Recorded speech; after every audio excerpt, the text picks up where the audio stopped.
माजी आमदार के.पी. पाटील यांचं राष्ट्रवादी काँग्रेस पक्षात स्वागतच आहे। त्यांच्या हृदयात सदैव राष्ट्रवादी राहिली आहे। आगामी काळात के.पी. पाटील यांची पाठराखण केली जाईल। त्यांच्या पक्षप्रवेशामुळे पक्षाला बळ मिळालं असून स्थानिक स्वराज्य संस्था निवडणुकीसाठी त्याचा नक्की फायदा होईल असं प्रतिपादन उपमुख्यमंत्री अजित पवार यांनी केलं।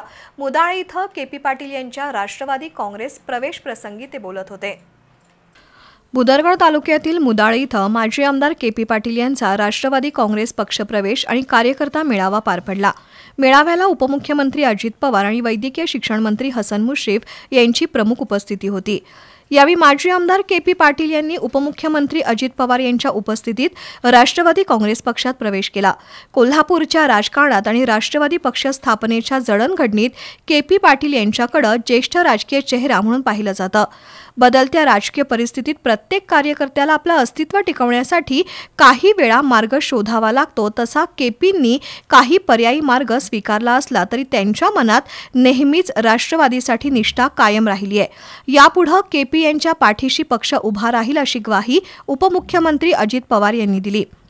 तर घर वापसी झालेल्या माजी आमदार के.पी. पाटील यांचं राष्ट्रवादी काँग्रेस पार्टी स्वागत करत असून यापुढे के.पी. पाटील यांच्यासोबत हिमालयासारखं उभं राहू असा विश्वास नामदार हसन मुश्रीफ यांनी व्यक्त केला। दरम्यान 40 वर्ष ज्यांनी मला मोठं केलं ती सामान्य जनता आजही माझ्या पाठीशी ठामपणे उभी आहे।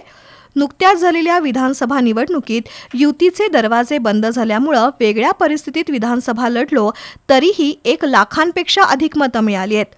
1999 पासून मी राष्ट्रवादी विचारांचा पाईक असून नामदार मुश्रीफांनी आमची कायमच पाठराखण केली आहे। तर अजितदादांनी मला बिद्रीच्या अनेक प्रकल्पात राज्यस्तरावरील निर्णयात मोलाचं सहकार्य केलंय।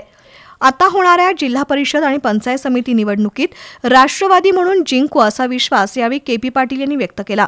मेळाव्याला जिल्हा मध्यवर्ती बँकेचे संचालक रणजितसिंह पाटील, राष्ट्रवादीचे जिल्हाध्यक्ष बाबासाहेब पाटील असुर्लेकर, बिद्रीचे उपाध्यक्ष मनोज फराकटे, बिद्रीचे संचालक धनाजीराव देसाई, पंडितराव केणे, उमेश भोईटे, मधुकर देसाई, विश्वनाथ कुंभार, शेखर देसाई, सुनील कांबळे, विकासराव पाटील, मच्छिंद्र मुगडे यांच्यासह पदाधिकारी कार्यकर्ते उपस्थित होते।